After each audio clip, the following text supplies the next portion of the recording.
ਛੋਟੀ ਉਮਰਾਂ ਦੁੱਖ ਵੇਖੇ ਨੇ, ਆਪਣੇ ਪਰਤੋਂਦੇ ਮੁੱਖ ਵੇਖੇ ਨੇ।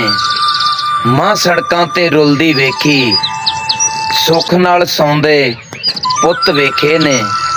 ਤੇ ਕਈ ਵੇਖੇ ਨੇ ਚੀਕ ਝਿਆੜੇ, ਕਈ ਕਰਕੇ ਬੈਠੇ ਚੁੱਪ ਵੇਖੇ ਨੇ।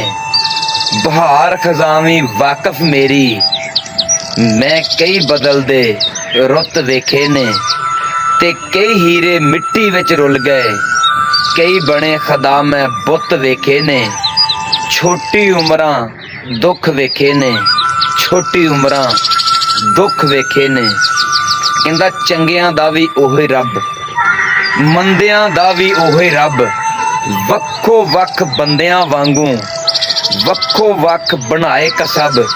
ਕਿਸੇ ਨੂੰ ਰਿਜ਼ਕ ਘੱਟ ਮਿਲੇ ਤੇ ਕਿਸੇ ਨੂੰ ਮਿਲੇ ਵੱਧ। ਰੱਬ ਦੀ ਵੰਡ